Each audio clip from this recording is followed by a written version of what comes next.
On paper, Brazil was a dreamer's maze. Off paper, the studio wanted a happy ending and control. In Los Angeles, whispers turned into midnight screenings and a headline-sized open letter.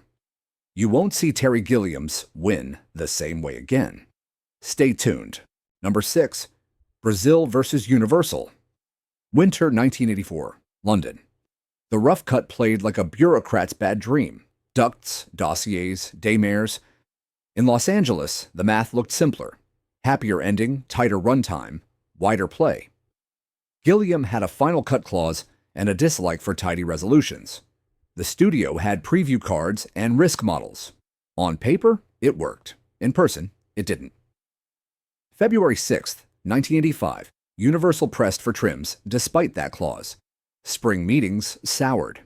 By July, talks collapsed, notes multiplied, lighten the tone, sweeten the romance, speed the third act. He heard commercial viability as erasure. The more they explained markets, the more he explained refusal. October 2nd, he bought a variety ad to Sid Sheinberg, turning a private impasse into a public duel over authorship. The move reframed the stakes. Then came midnight screenings, unofficial, unapproved, for LA and New York critics and students. Word spread before tickets existed. The conversation shifted from test data to principle. December 14th, with no U.S. release, the Los Angeles Film Critics Association named Brazil Best Picture, Best Director, and Best Screenplay. It read like a vote of no confidence in the notes. Trade columns turned the win into pressure. Suddenly, delay looked like surrender dressed as prudence. Universal narrowed options. Heat spiked. Executives isolated 3 pain points: length, tone, ending, and looked for surgery. Outside the lot, the guerrilla tour sold the disease as the cure. Dystopia as farce. Romance as refusal. Freedom as a misprint. Critics did the marketing the studio wouldn't. When are you going to release my film? Christmas Day 1985, the director's cut opened in the U.S. The victory wasn't won in a boardroom. It was minted in newsprint and backdoor screens. Awards turned leverage into policy. Audiences caught up, and the bill came due. Which brings us to the next fight. Number 5, the ending war, paperwork versus intention. Los Angeles, early fall 1985. Executives circled 3 sore spots: length, tone, ending, and came back with fixes. Gilliam circled one line in his head. The last image is the point. The notes asked for uplift, a neater kiss, a dawn where the power grid hums softly. He had promised a dream that breaks, not a dream that heals. On paper, it worked. In person, it didn't. Talks throttled into stalemate. Preview chatter floated friendlier, shorter, clearer. He read those words as solvent. They read his pages as a problem. So he went public again. The open letter already hung in newsroom air. Now the off-hours screenings gave critics the text, not the memo. Editors wrote the story the studio couldn't market. An argument about ownership, masquerading as runtime.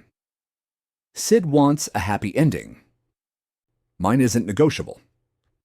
The awards hit first, not the box office. Los Angeles critics crowned an unreleased film, and suddenly the phrase "director's cut" sounded less like indulgence, more like settlement terms. December arrived with leverage and headlines.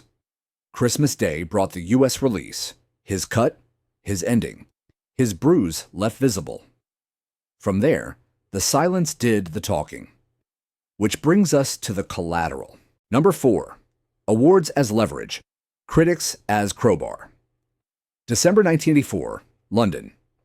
Brazil bowed to press and a respectful variety nod, while the U.S. cut sat in limbo. By early 1985, the fight migrated west, from notes and memos to screenings and pieces in the trades. Gilliam treated publicity like a pressure valve. Universal treated it like a leak. Each memo hardened, each paragraph sharpened. What changed was the calendar. Awards season arrived with its own arithmetic. In Los Angeles, the unofficial midnight shows gave critics an object, not a rumor. In New York, students and columnists compared cuts like rival maps to the same city. The conversation escaped the lot. It landed in art sections, not just business pages, where Final Cut sounded less like paperwork and more like principle. The guerrilla route wasn't pretty. It was public, noisy, and effective. October 2nd, 1985, a full-page open letter in Variety converted a private stalemate into civic theater. Names were named, stakes were printed. The ad framed the argument as democracy versus bureaucracy. Let people see the film and judge. From there, the studio's vocabulary, quadrants, comps, clarity, had to compete with another, intent, authorship, ending, and the bill came due. Then the shock. December 14th, the Los Angeles Film Critics Association crowned an unreleased movie, Best Picture, Best Director, Best Screenplay. It felt like a verdict delivered before a trial. Trade writers turned the triple win into a question. If critics say it's finished, who gets to say it isn't? Marketing plans bent under the headline, Wait. Inside Universal, the pressure resorted options. Release a friendlier cut and risk looking punitive. Hold the line and risk looking scared. Or release the director's cut and absorb the optics of a climb down. Awards turned taste into leverage, and leverage into policy. The longer the wait, the louder the story. Alafka's vote doubled as a calendar alert. Christmas Day, or face a winter of think pieces casting delay as defeat. 10 days later, the U.S. opened to the version his backers had resisted. The critics had done the selling. The studio did the shipping. Which brings us to the collateral damage that followed the win. Number 3. Collateral, the price of a public victory. Christmas week 1985, Los Angeles. A director's cut reaches paying audiences, but the battlefield doesn't clear. It shifts. The campaign that forced the door, ads, critics, midnight screens, also marked its author. Inside the industry, executives filed the lesson. Pressure works, but so does memory. The win minted an image, visionary, combative, headline, fluent. It sold the movie. It complicated the meetings after. On paper, it worked. In person, it didn't. In the weeks that followed, the narrative hardened. Trade pieces replayed the playbook. Open letter, unofficial shows, critics as leverage, awards as cudgel. Admirers called it authorship. Managers called it precedent. People who approved budgets asked a quieter question. What happens next time if notes turn into newsprint? The city's gossip machine did what it always does, translate principle into risk language. The creative community took a different note. Editors, cinematographers, designers, people who live inside cuts, read the result as a rare, tangible case of director's cut, meaning exactly that. The tactic felt dangerous. The outcome felt clarifying. You could argue the ending on aesthetic grounds and win on procedural ones. That recalibrated expectations around final cut clauses across town, even for people who never used them. In publicity rooms, the saga became a deck, case study, timeline, outcomes. There was a story to sell to audiences, dystopia with a romantic nerve. But there was also a story to sell to boards. Artist defends intent, critics supply cover, trophies arrive early, reputation sticks. What changed was the control surface. After Brazil, marketing didn't just describe films, it described battles. For Universal, the optics stung. A studio famed for creatures and crowds suddenly played villain opposite a director known for hand-built worlds.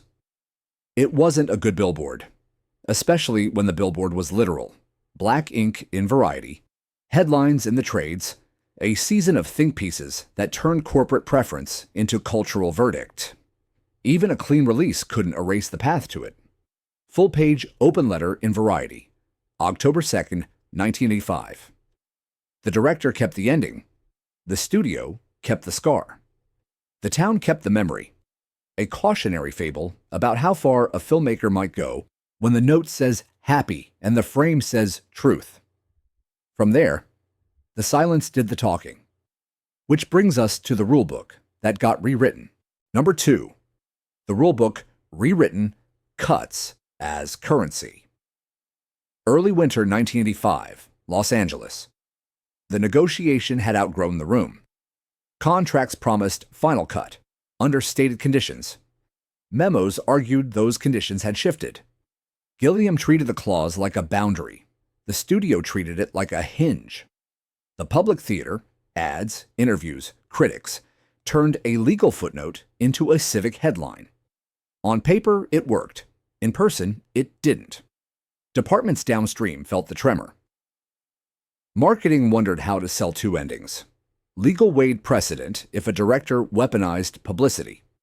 Production asked whether future final cut deals would arrive with asterisks the size of billboards. What changed was the playbook. The town learned how awards could arbitrate notes and how unofficial screenings could seed a market before a trailer dropped. The debate wasn't just art versus commerce. It was also about time. Delay in release amplified perception of suppression. Each week without a date gave the narrative a louder engine.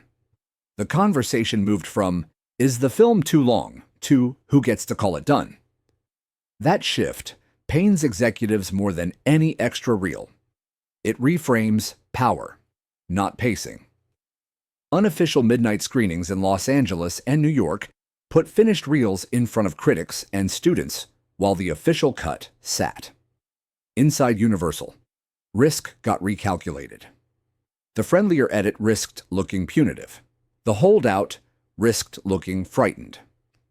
Outside, the LAFCA vote made a tidy headline for any columnist who wanted to position the studio as the antagonist and the director as the custodian of intent. Even people who hadn't seen the movie had seen the argument. The aftershocks reached other lots. Agents began to pitch Final Cut, less as indulgence, more as insurance against committee endings. Editors and designers gained a cautionary parable for when a note demands coherence at the cost of character. The phrase director's cut climbed from DVD marketing language to front-page leverage. From there, the silence did the talking. Christmas Day 1985 set the precedent in ink. The director's cut opened in the U.S., and the town took notes. Which brings us to number 1. The moment the battle stopped being about a single movie and started being Terry Gilliam's calling card. Number 1. The calling card. Ending as identity. Winter, 1985 into 86. Los Angeles and New York. A film about a man escaping in dreams minted a director defined by refusing to wake on command. Gilliam's working relationship with the studio stopped being private and became the brand story. Vision versus veto, clause versus memo. The town learned his language. Images first, compromise never, publicity when cornered. On paper it worked, in person it didn't. Executives read the diary of events like a map they never wanted others to follow. Final cut promise, pressure to revise, open letter, off-hours shows, critics' verdict, holiday release. The sequence turned tactics into lore. What changed was not just a movie's ending. It was how future negotiations pictured him walking into a room. He would be the guy who'd print a headline before he'd bend a frame.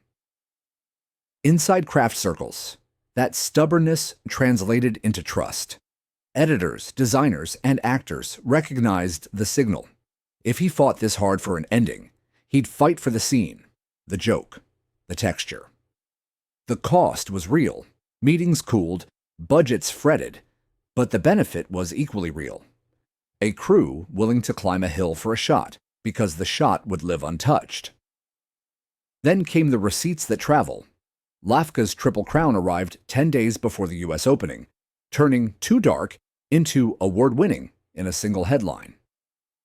Trade writers archived the moment as a playbook. Festival Q&As repeated the chronology like liturgy.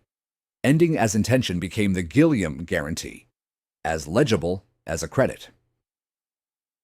The strategy scarred the studio and set the tone for every whisper about difficult auteurs after. But it also gave audiences a compass. If his name was on it, the ending meant something unswappable. That is not PR. That is a contract written in cuts. Lafka, Best Picture, Best Director, Best Screenplay, 10 days before release. Brazil's release wasn't just a victory, it was a template. Leverage the season, show the work, guard the last frame. The movie ended, the argument didn't. Which brings us to the wrap. The pattern is clear. A director trades quiet compliance for public leverage, open letter, midnight screens, critics, trophies, until the last frame holds. Rivalry becomes procedure. Commerce retools its playbook, and every note after Brazil measures itself against a bruise you can still see. Call it authorship by endurance, call it a warning label. Which part of this battle convinced you most? The letter, the screenings, or the awards? Tell us below. If you want more true Hollywood standoffs, like and subscribe for the next one.